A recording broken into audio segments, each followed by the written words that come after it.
Hi everyone, I'm Liz, and welcome back to Elizabeth Ann Can Stitch for a very special episode about finishing cross-stitch ornaments. In today's video, I'm going to show you how I finished these two gift tag Christmas ornaments.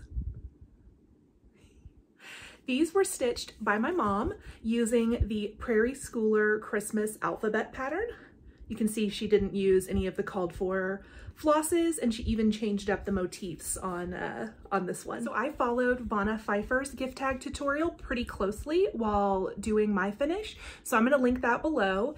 And in this video, I walk you through how I did my finishing and what tools I used and why, and just kind of give you a look at how I finish Christmas ornaments. So stick around if you want to see how I made this. Okay, let's make some ornaments. So the first thing I'm doing is using my big plastic clear quilting ruler to measure the entire size of my stitched piece, and then to figure out how much margin I want on the sides and how big I should cut out my gift tag shape. So I'm kind of mapping that out on the ruler just so I have a sense of how big that's going to be, and then I'm making a note to myself of the size I'm going to cut out. Here I am using my quilting rotary cutter to cut out the mat board to the size that I need it to be.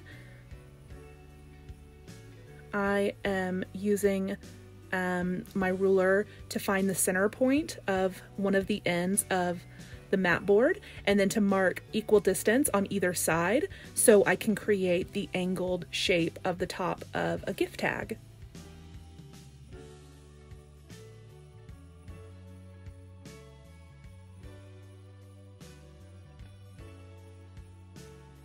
I switched to using a smaller see-through ruler that was a little bit easier to handle.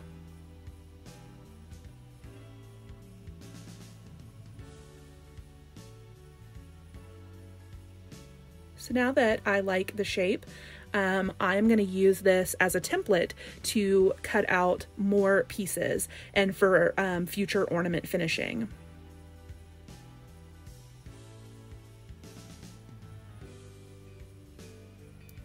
So you can see I mark that this one is a template and for what size ornament it's for, and so then I can just use that over and over again as my mom finishes more of her Prairie Schooler alphabet ornaments. I already have a template ready to go, and these will be super quick to finish up.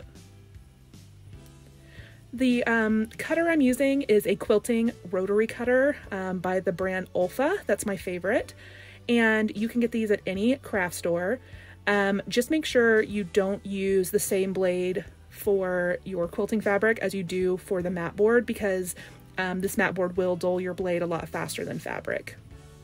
So here I am trimming off the excess fabric. This is a really small piece, so I'm really only leaving an inch of extra fabric all the way around. If I left much more than that, it would not fit on the back of the ornament.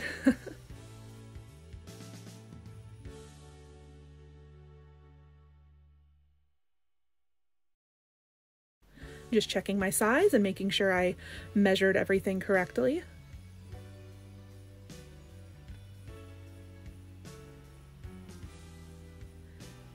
I'm using 100% cotton white batting that I had left over from a recent quilt project. And I'm going to use my favorite tacky glue to glue the mat board down to the batting.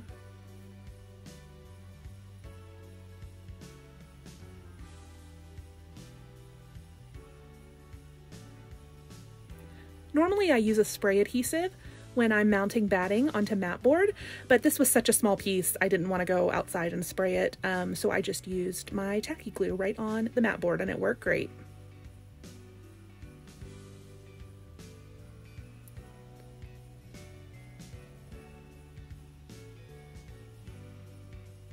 I am trimming off the excess batting, and now I'll begin to mount my cross-stitch piece. Here I'm centering the batting mat board over the back of the cross-stitch piece and pulling the top and bottom down. I like using the tacky glue because it gives me more wiggle room and more room to play with the edges and adjust if needed.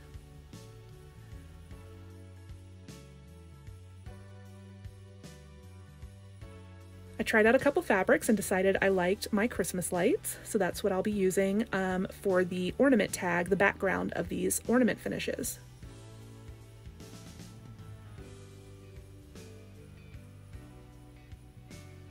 Now I've got my cross-stitch piece glued down to its mat board, and now I can work on the gift tag pieces.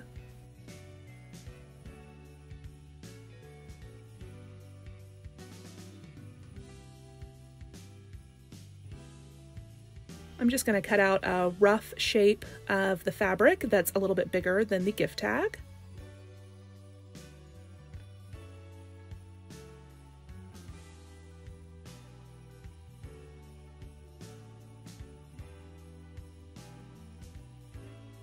I don't use batting when I'm doing this type of finish because it would just add extra thickness to the front and back of the piece that it's really not necessary. I just like to use the batting underneath my cross-stitch pieces.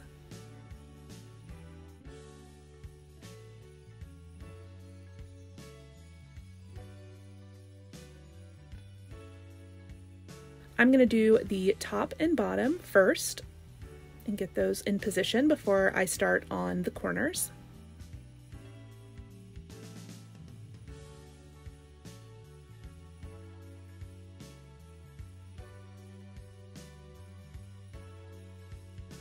Next, I'm going to dog ear those corners and make sure those are in place before doing the sides.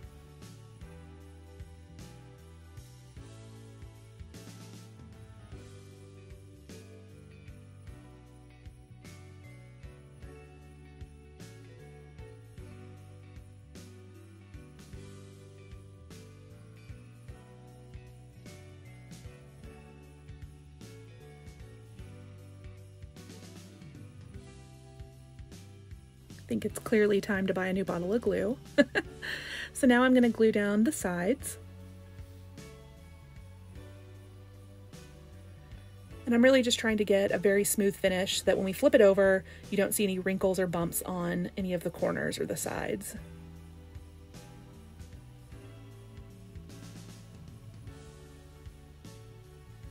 Your fingers will get very gluey and sticky during this process, so keep like a wet rag or a little cup of water or something that you can dip your fingers into to get excess glue off of as you work. And then we're just going to repeat this exact same process for the other piece of mat board. So one of these will be the front of our ornament and one of these will be the back. Okay, so this tool is called a Crop-A-Dial, and what it is a hole punch and a grommet setter. I got mine on Amazon, and I got it in this set that includes some different colored grommets, and I'm going to use the white ones today. So apologies that this is done a little bit off camera, but the process of this is to punch a hole and then to slip a grommet into that hole and clamp it down with the tool. I tried to show it here a little bit better, but I'm still a little bit off camera.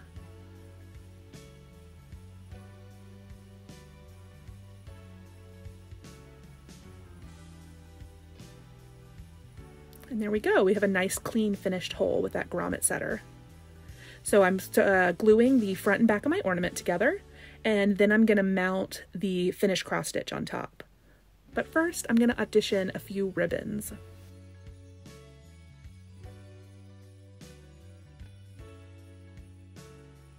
I ended up going with this red and white striped baker's twine that I use for a lot of different Christmas things, including wrapping. I love it.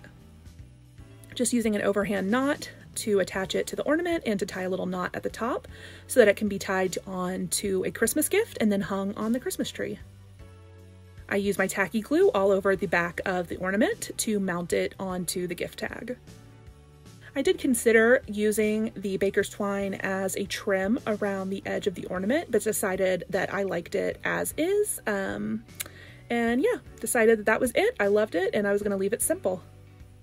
So that is our Christmas gift tag ornament finish.